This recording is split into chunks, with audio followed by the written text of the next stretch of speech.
Praise the lord. ప్రభువునందుగున్న మీకు నా వందనములు. దేవుని వాక్యము యాకోబు 5వ అధ్యాయము 16వ వచనంలో ఒకని కొరకు ఒకడు ప్రార్థన చేయుడి అని మనలను ప్రోత్సహిస్తుంది. ఎందుకంటే ఇతరుల కొరకు ప్రార్థించుట అనేది దేవునికి ఇష్టమైన కార్యము. కాబట్టి ఈరోజు మనము మన అవసరములతో పాటు అనేకుల అవసరములను కూడా ప్రార్థన రూపంలో దేవుని సన్నిధికి తీసుకుని వెళ్దాం. విశ్వాసంతో మీరు కూడా ఏకీభవించి ప్రార్థించండి. దేవుడు తన సమయంలో తన చిత్తానుసారముగా మనకు సమాధానములను అనుగ్రహించునుగాక. ప్రార్థన. పరలోకమందున్న మా తండ్రి, మీ కృప ద్వారా మాకు ఇచ్చిన ఈ నూతన ఉదయాన్ని బట్టి మిమ్మల్ని స్తుతిస్తున్నాను. తండ్రి, మొదట నా నీతిని నా రాజ్యమును వెతకమని మీరు సెలవిచ్చినట్లు ఈ ఉదయకాలమున మీరు ఏర్పరచుకున్న సంఘము కొరకు, మీరు నియమించుకున్న మీ సేవకుల కొరకు, మీరు విమోచించిన విశ్వాసుల కొరకు ప్రార్థిస్తుండగా మా ప్రార్థనకు సమీపంగా రమ్మని వేడుకుంటున్నాను. దేవా, మా ప్రార్థన మీ సమ్ముఖమునకు రాకుండా ఆటంకంగా ఉన్నటువంటి ప్రతి అవిధేయతను మాలో నుంచి తీసివేయమని ప్రార్థిస్తున్నాను. తండ్రి, ప్రతి సంఘము కూడా మీ ప్రేమ, సమాధానము, ఐక్యతతో నిండి ఉండినట్లు కృప చూపండి. ప్రతి దేవుని మందిరము మీ సన్నిధి ప్రత్యక్షమగు స్థలముగా ఉండినట్లు దానిని సిద్ధపరచండి. విభేదములు, అపార్థములు, శోధనలు తొలగిపోయి మీ చిత్తము నెరవేరినట్లు ఆ సంఘములను కనికరించండి.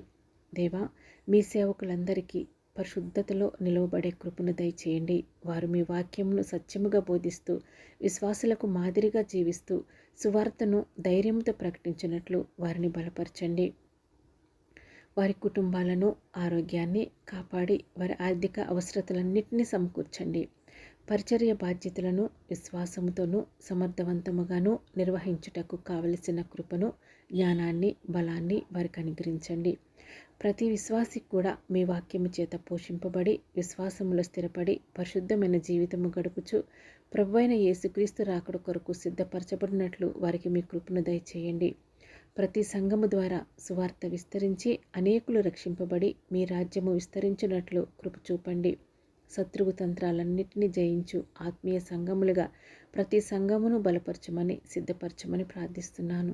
దేవా, ఉద్యోగం లేని వారికి తగిన ఉద్యోగ అవకాశములను అనుగ్రహించండి. వ్యాపారము చేసే వారిని ఆశీర్వదించి వారి చేతి పనిని వృద్ధిపరచండి. కష్టపడి పనిచేసే ప్రతి కుటుంబమునకు వారి దైనందిన అవసరములన్నింటినీ సమకూర్చి ఏ లోటు లేకుండా మీ సమృద్ధితో పోషించండి. ప్రతి కుటుంబంలో మీ ప్రేమ, సమాధానము, ఐక్యత నిలిచిండినట్లు మీ కృపను దయచేయండి. కలహములను, అపార్థములను, విభేదములను తొలగించి ప్రతి కుటుంబము మీ చిత్తానుసారముగా జీవించినట్లు నడిపించండి. చిన్న పిల్లలను, విద్యార్థులను, యువతను మీ భయములో ఎదుగునట్లు సహాయం చేయండి. వారికి జ్ఞానమును, వివేచనను, మంచి ఆరోగ్యమును, మంచి భవిష్యత్తును అనుగ్రహించండి. వారు ఈ లోక ప్రభావంలోకి లోబడక క్రీస్తునందు స్థిరముగా నిలిచినట్లు కృప చూపించండి. దేవా, వివాహం కొరకు ఎదురు చూస్తున్న వారికి మీ చిత్తానుసారమైన జీవిత భాగస్వామిని అనుగ్రహించండి. నిర్ణయించబడిన వివాహములో ఎటువంటి ఆటంకములు లేకుండా మీ చిత్త ప్రకారము జరుగునట్లు చేయండి. ప్రతి ఒక్కరి కుటుంబ జీవితము మీ ప్రేమలో, విశ్వాసంలో, ఐక్యతలో స్థిరపడినట్లు ఆశీర్వదించండి.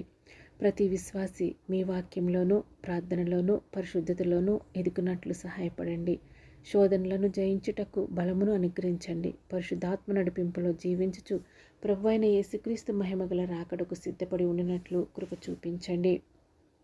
ఈరోజు ప్రయాణము చేయుచున్న వారందరికీ క్షేమకరమైన ప్రయాణమును అనుగ్రహించి ప్రతి అపాయము నుండి వారిని కాపాడండి. రోగులకు స్వస్థతను దయచేయండి. వృద్ధులను, చిన్నపిల్లలను, గర్భిణీ స్త్రీలను మీ కృపతో సంరక్షించండి. ప్రతి కుటుంబము మీ రెక్కల నీడలో క్షేమంగా, సురక్షితముగా జీవించినట్లు కృపను అనుగ్రహించమని ఈ ప్రార్థనలను మా ప్రభువును రక్షకుడైన యేసుక్రీస్తు నామములో వేడుకొంచున్నాము తండ్రి. ఆమెన్.